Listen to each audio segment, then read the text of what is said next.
সুপ্রিয় দর্শক শ্রোতা, ইরান এবং মার্কিন যুক্তরাষ্ট্র হামলা পাল্টা হামলা চলছে। ইরান ইতিমধ্যে 15 দেশে একযোগে হামলা করে 560 জন মার্কিন সেনাকে হত্যা করেছে। এদিকে ইরানের পাশে দাঁড়িয়ে ভয়ঙ্কর হুমকি দিয়েছে রাশিয়া এবং চীন। ইরানের প্রক্সি বাহিনী হিজবুল্লাহ হুতি হামাস মার্কিন যুক্তরাষ্ট্রের অবৈধ সন্তান ইসরায়েলের উপর ঝাঁকে ঝাঁকে হামলা শুরু করেছে। কি মনে হয়, ইরান কি এই যুদ্ধে জয়লাভ করতে পারবে? এ সম্পর্কে আপনার মতামত কমেন্টস বক্সে লিখে জানান এবং শুরুতেই থাকবে সংবাদ শিরোনাম, পরে বিস্তারিত। বদলে গেল দৃশ্যপট, যুদ্ধের নিয়ন্ত্রণ এবার ইরানের হাতে। আরো বিস্তারিত জানিয়ে দিব। ইসরায়েলের বিরুদ্ধে প্রথমবারের মতো সেজিল ক্ষেপণাস্ত্র ব্যবহার করেছে ইরান। হরমুজ প্রণালীতে যুদ্ধজাহাজ পাঠানোর আহ্বান ট্রাম্পের, সাড়া দিচ্ছে না কেউ। এদিকে আফগানিস্তানি বিমান হামলা, পাকিস্তানের যুদ্ধের দ্বার প্রান্তে দুই প্রতিবেশী। বিপাকে ট্রাম্প, এবার চীনের কাছে চাইলেন সহায়তা। ন্যাটো এবং যুক্তরাজ্যের উপর ক্ষোভ, ইরান যুদ্ধে একা হয়ে পড়লেন ট্রাম্প। মোস্তফা খামেনি সুস্থ আছেন এবং স্বয়ংক্রিয়ভাবে রাষ্ট্র পরিচালনার দায়িত্ব পালন করছেন বললেন আব্বাস আরাগচি। এবং সর্বশেষে জানিয়ে দিব, ইরানি হামলায় 650 মার্কিন সেনা হত, তো পিছু হটল রণতরী। এতক্ষণ শুনছিলেন সংবাদ শিরোনাম, এখন বিস্তারিত। তবে তার আগে অনুরোধ থাকবে এই ভিডিওতে একটি লাইক দিন এবং কমেন্টস করে জানিয়ে দিন আপনি কোন জেলা থেকে বা কোথা থেকে আমাদের সাথে যুক্ত রয়েছেন, এবং সংবাদের সর্বশেষ গুরুত্বপূর্ণ আপডেট পেতে চ্যানেলটি সাবস্ক্রাইব করে আমাদের সঙ্গেই থাকুন। ধন্যবাদ। বদলে গেল দৃশ্যপট, যুদ্ধের নিয়ন্ত্রণে এবার ইরানের হাতে। মধ্যপ্রাচ্যে চলমান যুদ্ধের শুরুতে সামরিক উদ্যোগের নিয়ন্ত্রণ ছিল যুক্তরাষ্ট্র এবং ইসরায়েলের হাতেই, কিন্তু সময় যত গড়াচ্ছে ততই বদলে যাচ্ছে সেই চিত্র। বিশ্লেষকদের একাংশ মনে করেন এখন ধীরে ধীরে যুদ্ধের কৌশলগত নিয়ন্ত্রণ ইরানের দিকে সরে যাচ্ছে। সম্প্রতি ইরানের রেভলিউশন গার্ডসের শ্রেষ্ঠ কর্মকর্তা মোহসেন রেজাই বলেছেন, যুদ্ধের শেষ আমাদের হাতেই। তিনি উপসাগরীয় অঞ্চল থেকে যুক্তরাষ্ট্রের বাহিনী প্রত্যাহার এবং হামলায় হওয়া ক্ষতিপূরণ দেওয়ার আহ্বান জানান। 3 সপ্তাহ আগে তেহরানের শীর্ষ কর্মকর্তাদের কণ্ঠ এতটা আত্মবিশ্বাস শোনাবে এমনটা খুব একটা প্রত্যাশিত ছিল না। সংঘাতে শুরু হওয়া ইসরায়েলের আকস্মিক হামলার মাধ্যমে সেই হামলা ইরানের সর্বোচ্চ নেতা আয়াতুল্লাহ আলী খামেনি নিহত হন। এরপর যুক্তরাষ্ট্র এবং ইসরায়েলের যুদ্ধবিমান দ্রুত দেখিয়ে দেয় যে তারা প্রায় বাধাহীনভাবে ইরানের আকাশে অভিযান চালাতে সক্ষম। গভীর গোয়েন্দা তথ্যের ভিত্তিতে তারা হাজার লক্ষ্যবস্তুতে হামলা চালায়। উল্লেখযোগ্য ক্ষতি বলতে তাদের নিজের পক্ষের ভুলবশত হামলার ঘটনাই বেশি ছিল। এর জবাবে ইরান ইসরায়েলের দিকে ক্ষেপণাস্ত্র এবং ড্রোন হামলা চালায়, যদিও এর বেশিরভাগই ইসরায়েলের আকাশ প্রতিরক্ষা ব্যবস্থা প্রতিহত করে। এসব হামলায় এ পর্যন্ত ইসরায়েলের 12 জন নিহত হয়েছেন। উপসাগর দেশগুলো ইরানের হামলা তুলনামূলক কম হয়ে সফল হয়েছে, তবু ওই দেশগুলো তাদের বাসিন্দা এবং অবকাঠামোয় বড় ধরনের ক্ষতি থেকে রক্ষা করতে পেরেছে। তবে গুরুত্বপূর্ণ ইনসেপ্টর ক্ষেপণাস্ত্র মজুদ ফুরিয়ে যাওয়ার আশঙ্কা নিয়ে আলোচনা চলছে। একই সঙ্গে শান্তি বিলাসিতা এবং সমুদ্রের নিরাপদ অঞ্চল হিসেবে উপসাগরীয় দেশগুলোর সুনাম ক্ষতিগ্রস্ত হয়েছে। প্রতিদিন নতুন হামলার মাধ্যমে যুক্তরাষ্ট্র এবং ইসরায়েল তাদের সামরিক শ্রেষ্ঠত্ব দেখে যাচ্ছে, কিন্তু তবু অনেকের মনে হচ্ছে এই যুদ্ধের ট্রিগার কার হাতে থাকবে তার নিয়ন্ত্রণ ধীরে ধীরে তাদের হাতছাড়া হয়ে যাচ্ছে। মার্কিন প্রেসিডেন্ট ডোনাল্ড ট্রাম্প কতদিন যুদ্ধ চলবে তা নিয়ে একাধিক সময়সীমার কথা বলেছেন। সাম্প্রতিক সময়ে তিনি ইঙ্গিত দিয়েছেন ইরানকে ছাড় দিতে বাধ্য করার পরই কেবল যুদ্ধের সমাপ্তি ঘটবে। অনেক বিশ্লেষকের ধারণা যুক্তরাষ্ট্র এমন একটি দীর্ঘস্থায়ী যুদ্ধে পড়ে পড়ছে তা শুরু করতে চায়নি। তবে সবচেয়ে পরিবর্তন এসেছে হরমুজ বন্ধ হওয়ার, যার কারণে বিশ্বের মোট তেল এবং গ্যাসের প্রায় 5/1 ওই পথ দিয়ে পরিবহিত হয়। ইসরায়েলের বিরুদ্ধে প্রথমবারের মতো সেজিল ক্ষেপণাস্ত্র ব্যবহার করেছে ইরান। ইসরায়েলের বিভিন্ন স্থানের লক্ষ্যবস্তুতে 54টি ক্ষেপণাস্ত্র হামলা করার কথা ঘোষণা করেছে ইরানি বিপ্লবী গার্ডস বাহিনীর জনসংযোগ বিভাগ। এক বিবৃতিতে বলা হয়েছে, ওই হামলায় খোরশাম সুপার হেভি মিসাইল, জেটি, দ্বৈত ওয়ারহেড, খাবরান শাকান, কদর এমাত এবং প্রথমবারের মতো অপারেশন সাদেক প্রমিস, এই 4টি কৌশলগত জ্বালানি চালিত সেজিল ক্ষেপণাস্ত্র ব্যবহার করা হয়েছে। বিপ্লবী গার্ড বাহিনীর প্রচার বিভাগের তথ্য অনুযায়ী সেজিল হল একটি মাঝারি পাল্লার সারফেস টু সারফেস ব্যালিস্টিক ক্ষেপণাস্ত্র। ইরানের নাতানজ পারমাণবিক কেন্দ্র থেকে তেল আবিবের দূরত্ব মাত্র 7 মিনিট পাড়ি দিতে পারে। এদিকে কিছুক্ষণ আগে ইসরায়েলি সেনাবাহিনী জানিয়েছে তারা ইরান থেকে আসা আরেক দফা ক্ষেপণাস্ত্র হামলা শনাক্ত করেছে। আগের দফা হামলা খবর আসার 2 ঘন্টার কম সময়ের মধ্যে ওই নতুন হামলাটি চালানো হয়। হরমুজ প্রণালীতে যুদ্ধজাহাজ পাঠানোর আহ্বান ট্রাম্পের, সাড়া দিচ্ছে না কেউ।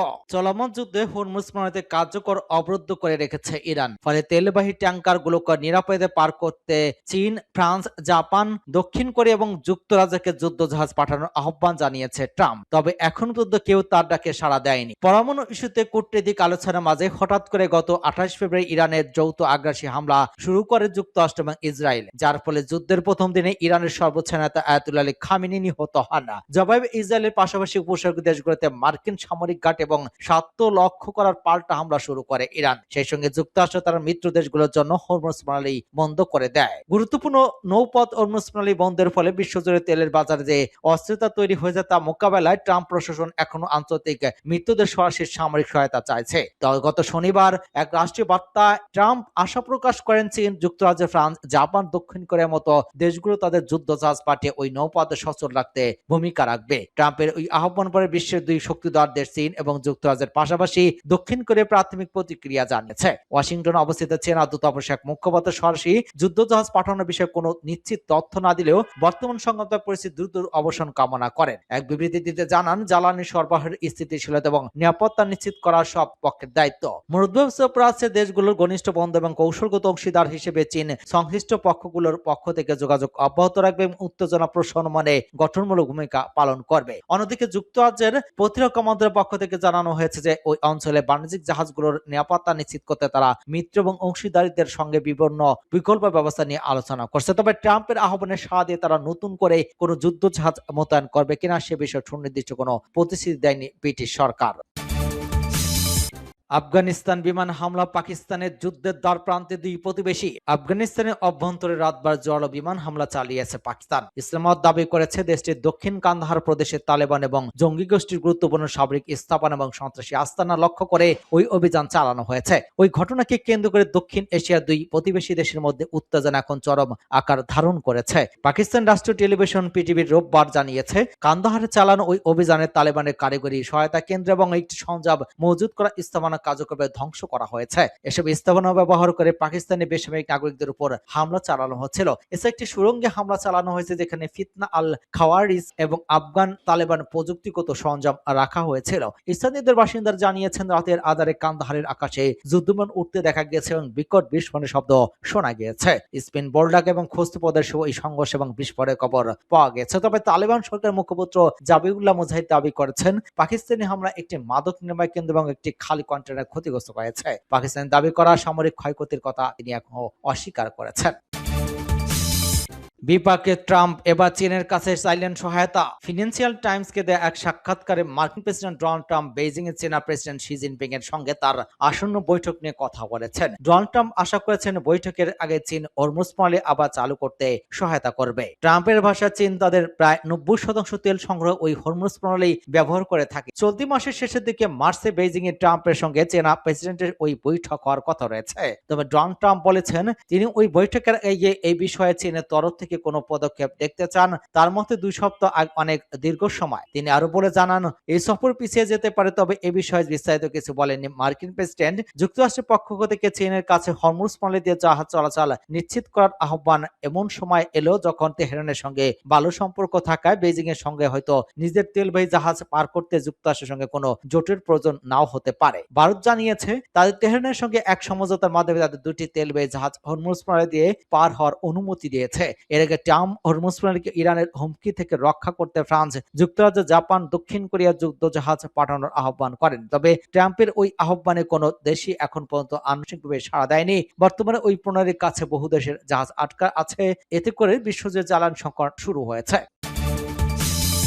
ন্যাটো ও যুক্তরাজ্যের উপর ক্ষোভ, ইরান যুদ্ধে একা হয়ে পড়লেন ট্রাম্প। মধ্যপ্রাচ্যে চলমান যুদ্ধে গুরুত্বপূর্ণ সামুদ্রিক পথ হরমুজ প্রণালী দিয়ে বাণিজ্যিক জাহাজ চলাচলে নিরাপত্তা দিতে মিত্ররা ইরানে আসায় দেশগুলোকে সতর্ক করেছেন মার্কিন প্রেসিডেন্ট ডোনাল্ড ট্রাম্প। ফিনান্সিয়াল টাইমসকে দেয়া এক সাক্ষাৎকারে তিনি বলেন, হরমুজ প্রণালী খোলা রাখতে যে সব দেশ এর সুবিধা ভোগ করে তাদের সহায়তা করা উচিত। তিনি যুক্তি দিয়ে বলেন, ইউরোপ, চীন, উপসাগরীয় অঞ্চল দেশ থেকে আসা তেলের উপর ব্যাপকভাবে নির্ভরশীল। ইরান যুদ্ধে মিত্ররা যুক্তরাষ্ট্রকে সাহায্য করতে ব্যর্থ হলে ন্যাটোর সামনে খুব খারাপ ভবিষ্যৎ বলে সতর্ক করেন ট্রাম্প। তিনি বলেন, মিত্ররা যদি হরমুজ প্রণালী উন্মুক্ত করতে সহায়তা না করে তবে ন্যাটো একটি খুবই খারাপ ভবিষ্যতের সম্মুখীন হবে। যুক্তরাষ্ট্রের নেতৃত্বাধীন সামরিক জোটের মিত্রদের সমালোচনা করে বলেন, ন্যাটো নামক আমাদের একটি জিনিস আছে। হরমুজ প্রণালী খোলা রাখতে চীন, যুক্তরাজ্য, ফ্রান্স, জাপান এবং দক্ষিণ কোরিয়ার মতো দেশগুলোকে যুদ্ধ জাহাজ পাঠিয়ে ওই নৌপথগুলোকে সচল রাখতে ভূমিকা রাখার আহ্বান জানানোর একদিন পর ট্রাম্প এসব কথা বলেন। ইরান যুদ্ধে ট্রাম্প যুক্তরাজ্যের অবস্থান নিয়ে ক্ষোভ প্রকাশ করেছেন। তিনি বলেছেন, যুক্তরাজ্য আমাদেরকে হয়তো ১ নম্বর মিত্র,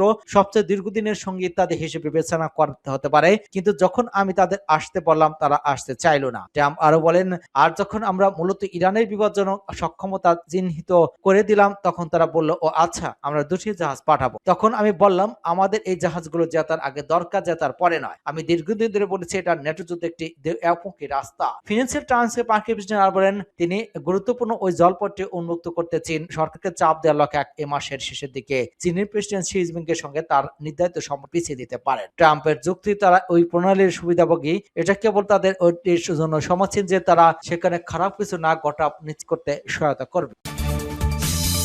মোস্তফা খামেনি সুস্থ আছেন, সক্রিয়ভাবে রাষ্ট্র পরিচালনার দায়িত্ব পালন করছেন, বললেন আব্বাস আরাগচি। ইরানের নতুন সর্বোচ্চ নেতা মোস্তফা খামেনি সুস্থ আছেন এবং পরিস্থিতি পূর্ণ নিয়ন্ত্রণ রয়েছে বলে জানিয়েছে দেশটির পররাষ্ট্রমন্ত্রী আব্বাস আরাগচি। লন্ডন ভিত্তিক সংবাদ মাধ্যম আরাবিয়া আজদাদে দেওয়া সাক্ষাৎকারে তিনি বলেন, নতুন সর্বোচ্চ নেতা সুস্থ আছেন এবং রাষ্ট্র পরিচালনার সক্রিয়ভাবে দায়িত্ব পালন করছেন। গত ৮ মার্চ ইরানের সর্বোচ্চ নেতার দায়িত্ব গ্রহণের পর থেকে মোস্তফা খামেনিকে প্রকাশ্যে দেখা যায়নি, তবে ১২ই মার্চ দেশটির রাষ্ট্রীয় সংবাদ মাধ্যম তার প্রথম ভাষণ প্রচার করা হয়, যদিও সেটি একজন উপস্থাপক পড়ে শোনান। সাক্ষাৎকারে আব্বাস আরাগচি বলেন, চলমান যুদ্ধের ন্যায্য সমাপ্তি করতে পারে এমন যে কোনো আঞ্চলিক উদ্যোগকে ইরান স্বাগত জানাবে। তবে তিনি উল্লেখ করেন, হরমুজের আন্তর্জাতিক জাহাজ চলাচলের জন্য মুক্ত থাকলেও যুক্তরাষ্ট্র এবং তার মিত্রদের জাহাজের জন্য তা বন্ধ থাকবে। তিনি আরো বলেন, এখনো পর্যন্ত যুদ্ধ বন্ধে কোনো নির্দিষ্ট উদ্বেগ আলোচনা টেবিলে নেই। এদিকে ইরানের নতুন সর্বোচ্চ নেতা মোস্তফা খামেনি বেঁচে থাকা নিয়ে প্রশ্ন তুলেছেন মার্কিন প্রেসিডেন্ট ডোনাল্ড ট্রাম্প। স্থানীয় সময় শনিবার এবিসি নিউজকে দেওয়া এক সাক্ষাৎকারে এক টেলিভিশনে তিনি ট্রাম্প বলেন, তিনি আদৌ বেঁচে আছেন কিনা তা আমি জানি না,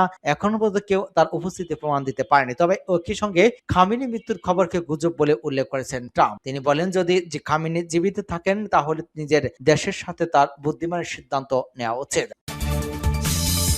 ইরানি হামলায় ৬৫০ মার্কিন সেনা হতাহত, পিছু হটল রণতারি। ইরানের পাল্টা সামরিক অভিযানে প্রমিচার এর প্রথম দুদিনে মধ্যপ্রাচ্যে থাকা মার্কিন বাহিনীর বড় ক্ষতি হয়েছে।